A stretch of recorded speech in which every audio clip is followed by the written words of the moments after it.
Okay, so hi you guys. So aren't these glasses cute? Now we got a little glare here. All right. This video is going to be about paranormal activity and all of the paranormal experiences that I've had in my life. If you do not believe in that type of thing, this is not the video for you. This is very much a spiritual channel, so if you don't even believe in otherworldly things, I don't even know, babe. Listen, I'm not the gal for you. Yeah, also, if you're a person who thinks that this is me just being scary or something, babe, this is not that. I ain't even that scary. I don't even be valuing life that much to be that scared, okay? No suicidal vibes. I'm just saying, though. All right, so the first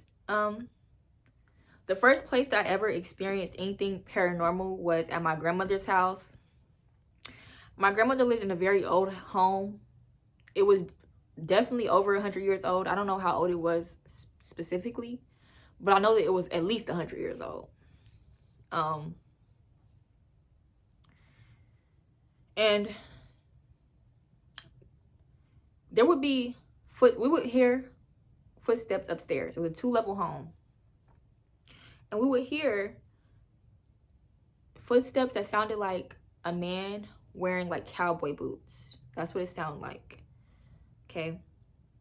Or at least to me, that's how I identified it. But it was definitely a person wearing some type of boot walking around. You could hear the clink of the boot, but it sounded heavy like a man. And we would all hear it. Like all the kids would hear it. My grandmother would hear it.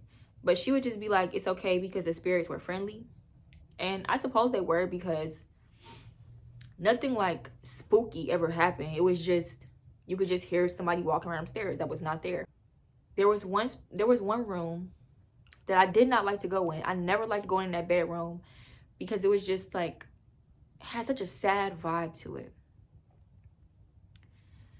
And intuitively, I received like messages and stories, right? So it's like I can know a lot about something without actually knowing the history behind it. So when I was a little girl, that's what I felt. I felt that a person was sick in that bedroom. They had lived their life out there mostly, and then they had died in that bedroom. And they weren't ready to go. They were not ready to go. They were very sad about being sick. They were very sad they couldn't live their life. I never liked the basement, her basement, but it was a very old house. So, the basement just naturally was very creepy. I never went down that basement, not one time. The farthest I went, I think she asked me to bring her something one time. She was in the basement. And I didn't go all the way down. I would just, I was at the steps. I told her to come get it from the steps. She's like, you're so scary. You're so scary. Bring it to me. I'm like, Grandma, I'm not doing it. I'm not doing it. Even the stairs were scary. But yeah, there was also a big chest. I forgot, it was a wardrobe. In the upstairs bathroom, there was a wardrobe. And every time that I would go use the upstairs bathroom, I would always, every single time I would open the wardrobe doors before I would use the bathroom. That wardrobe was so creepy to me. And I do not know why, but it just had a vibe to it. It had a presence about it that I just did not care for. I feel like it made the whole bathroom feel scary. Like, it was weird.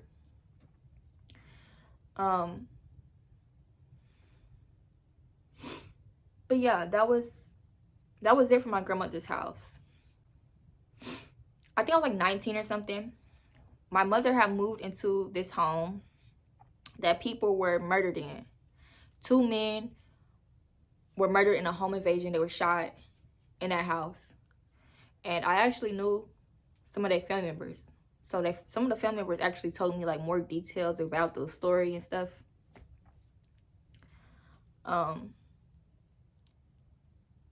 But the first day that we went there, it was just me and her. She was bringing me to it to see it. There was this man walking on the street in his pajama pants and his dirty ass white beater.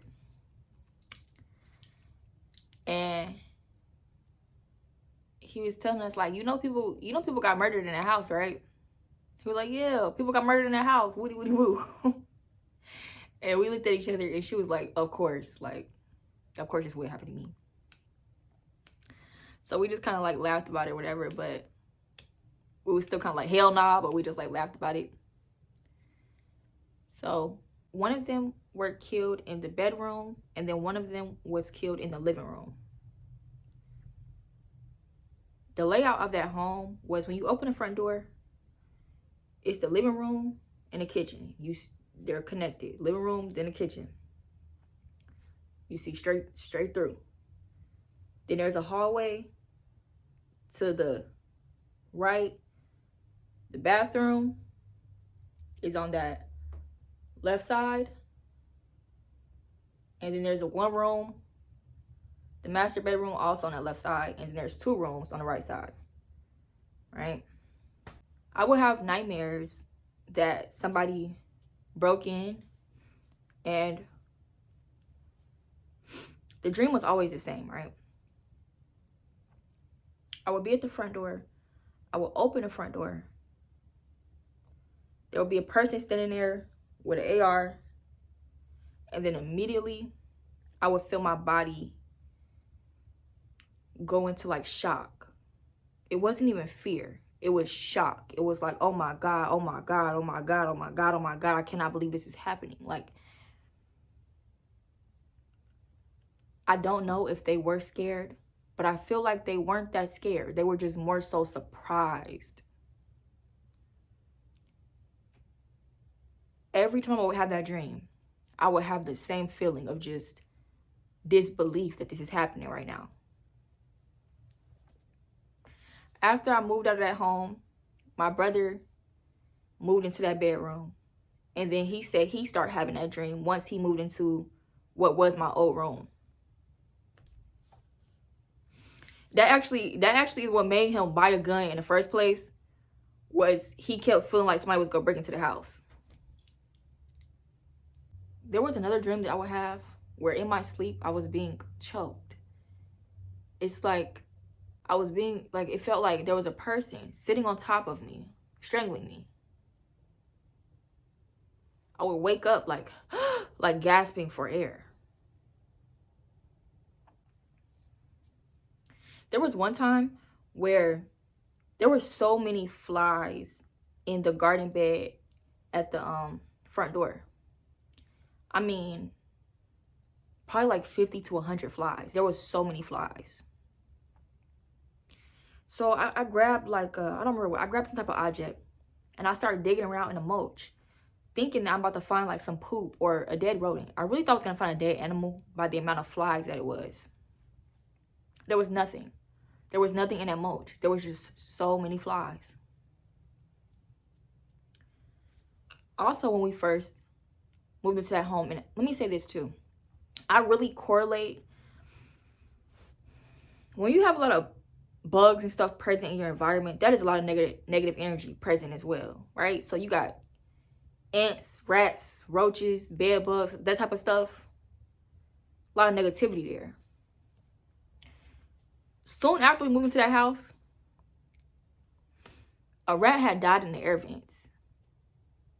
So could you imagine the odor that was coming through that house? And then I was like to my mama, like, you can't tell me this ain't because we live in a murder house. Like, this is definitely because we live in a murder house. Like, this ain't never happened, not one time ever before in life.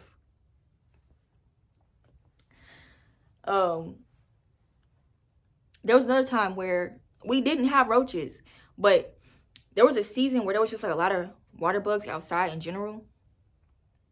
But this particular day, they were like all over the front porch, and like even more particularly on the door.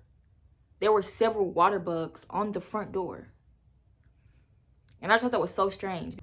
So I'm not sure how I forgot to mention this part, but 2 weeks before my mother was about to move out that house, which, mind you, at the time I didn't even know she was about to move out 2 weeks later. But I was trying to go out the front door.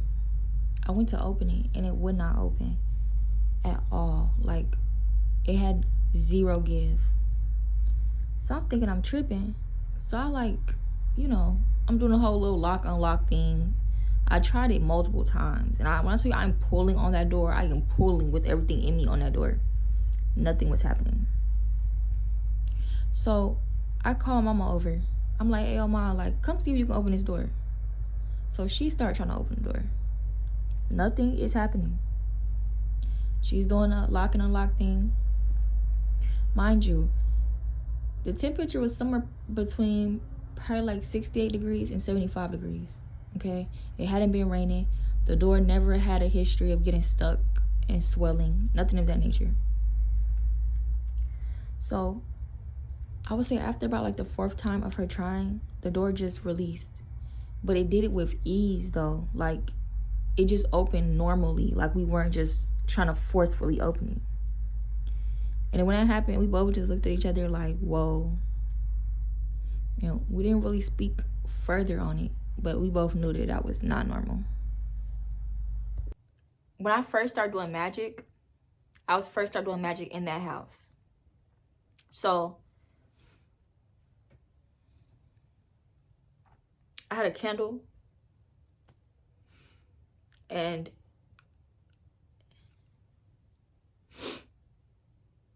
it was dressed, right? There was a little bit of herbs on top. Now, there's been times where, the herbs, obviously, they burn, they make the fire bigger, whatever, like. But that fire, them herbs burnt on top of that candle, and the fire was so huge. Like, and by this point, right, I'm familiar with dressing candles with herbs and things of that nature. There was no reason for that fire to be that big from that. The candle had burst. It set up the fire alarm. It was just like, oh my God. Oh my God. From that day forward, I felt like I kind of intuitively know to be very careful with candles, because I wouldn't be surprised if the house accidentally, intentionally burned down.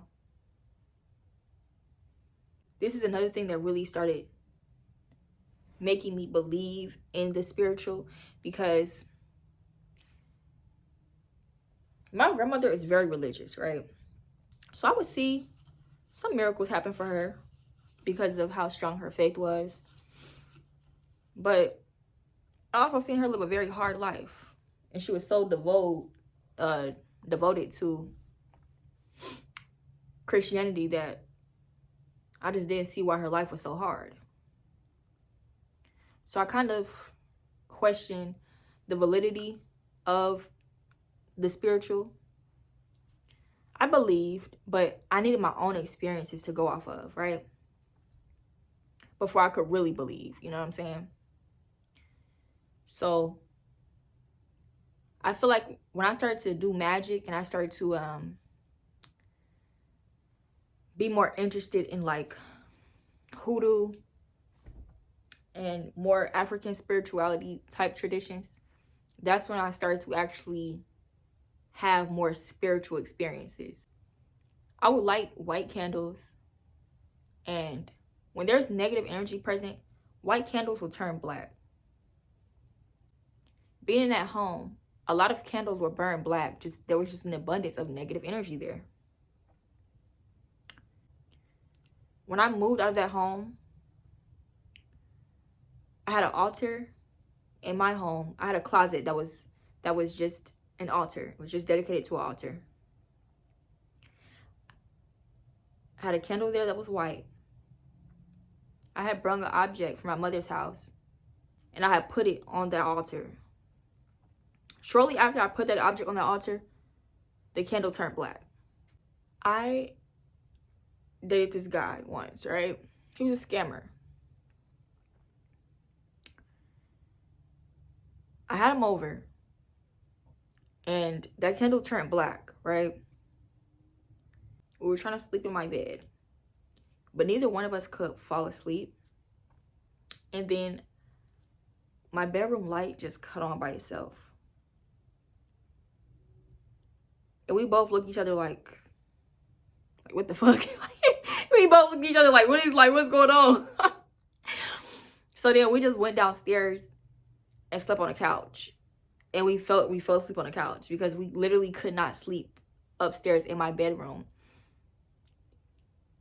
Anytime he would come over and be in my bedroom, I would feel so uncomfortable about him seeing my altar. Like, I would always close the door because it just felt like that person was not, his presence, his energy was going so far against my spirituality that it was like, felt like I had to pick between the two. Okay? But, you know, that's just an example of how people's energy,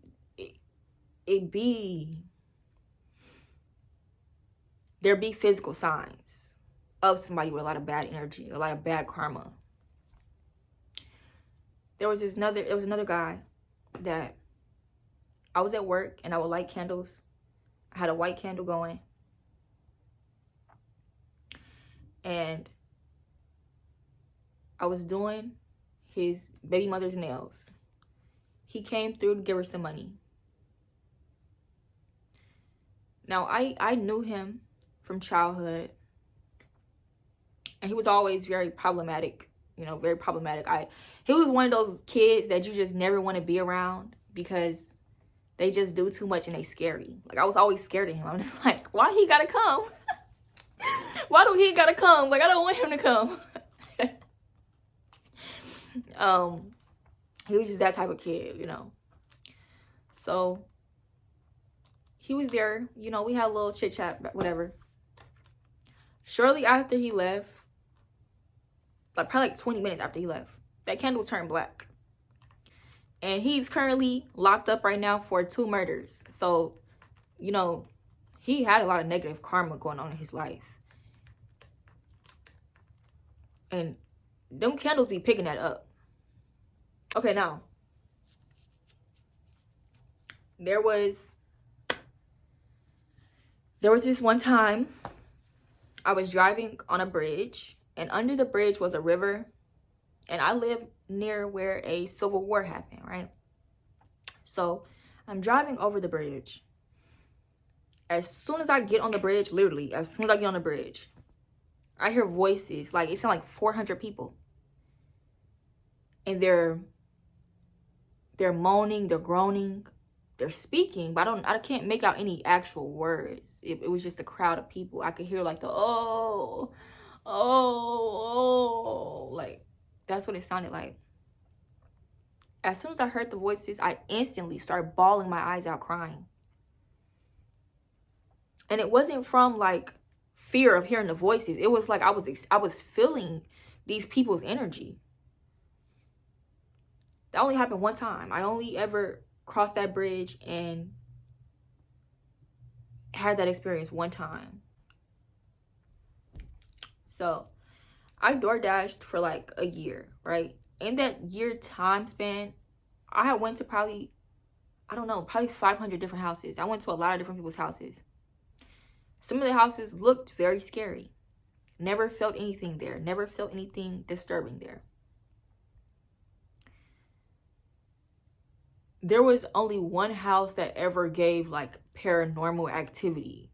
Okay, out of all the houses, there was one house. It was just in this little normal neighborhood. Just kind of an older house. Surrounded by houses that were kind of newer. The person had ordered orange juice, right? I get out the car. I'm walking, you know, I start walking up the porch steps. And then it's like as soon as I'm hitting the porch steps, even right now, I can feel the emotion I'm starting to get tapped back into that emotion. As soon as I start going up them porch steps, I start feeling like, what are you doing here? What are you doing here? Why are you here? Why are you on my porch? what the fuck? What type of audacity? It felt like I was crossing a boundary. Like I had audacity. Like I could feel the energy of a person being so like disgusted and shocked that I would even dare. Okay? So after I get on the porch, I'm like, what the hell? I'm like, okay, let me just get this over with, right? Mind you, there was no car outside this house. All of the lights were off.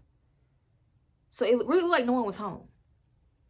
They had lace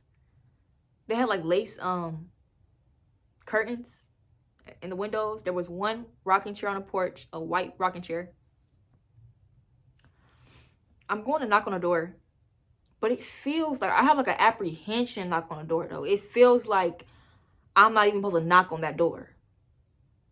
I knock on the door. I wait a couple seconds. I hear the sound of the door like either locking or unlocking, but I heard the sound it makes when it's doing one of the two. Okay, I'm thinking somebody's finna open the door. Nobody opened the door though. After I waited a couple seconds and nobody like opened that door, I skippity hopped my ass off that porch so fast, left that orange juice right there. As soon as I got back to the car, and once again, instantly, I'm bawling my eyes out. But this time, it's much more extreme. The pain I felt was much more deep. And I instantly just knew a little 7-year-old girl. There was a little 7-year-old girl that was being molested and abused in that house. I don't know if it was happening like in current day in that household or if it was like something that happened to a person in that house, period. But it's like I could feel the energy of that child. I could feel the fear, the sadness, the like, save me. It felt like, and this makes me assume that it was probably past tense. It's something that already occurred in the past. But I could feel like when I was leaving, it felt like, don't leave me here.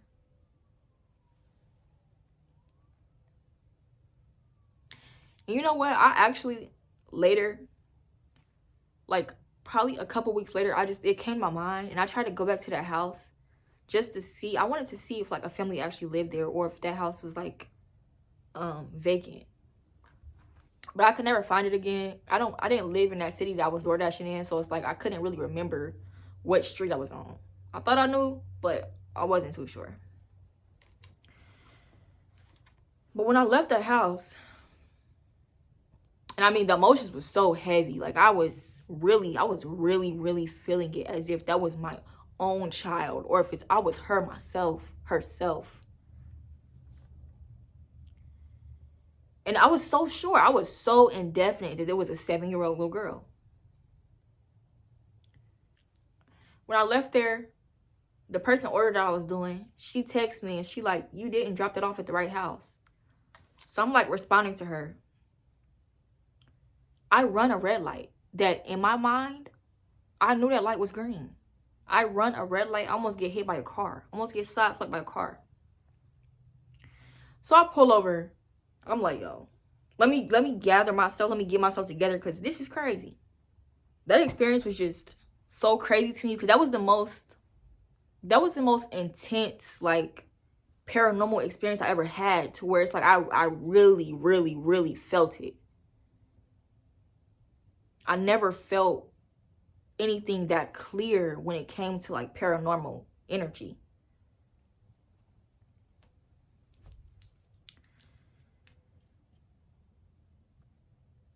So yeah. So I almost forgot a couple other ones that I want to tell y'all. There's actually 2 more stories that I want to add to this as well. So there was one day where I had just got done getting a tattoo. I was super high and I was not going to make the drive home. I needed to take a nap. Okay. So I had I had drove to the road my grandma lived on. It was pretty close to the tattoo shop. I drove to my grandma's house. I parked on that road, right? Now, I parked in front of an abandoned house. And my whole life, that house was abandoned. My grandma said there used to be like an older white man that lived there. But my whole life, though, nobody stayed there. But he still owned it.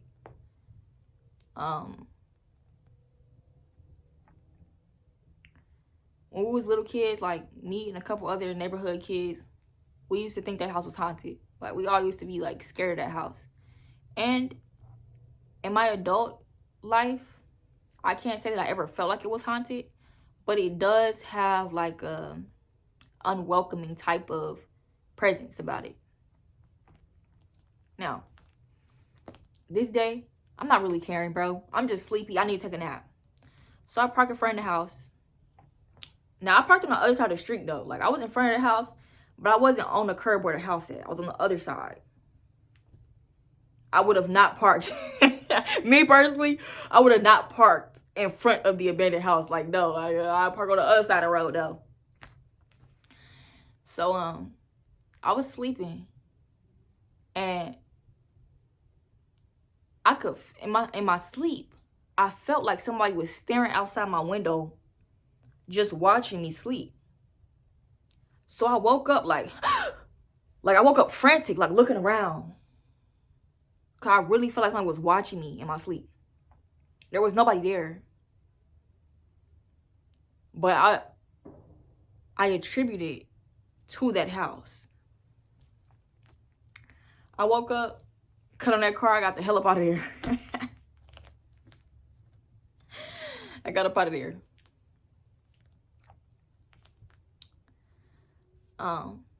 And there was another story where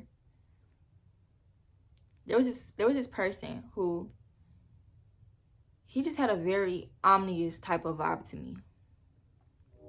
And when I looked at his face, when I was looking at him, he had like a Joker mask on his face.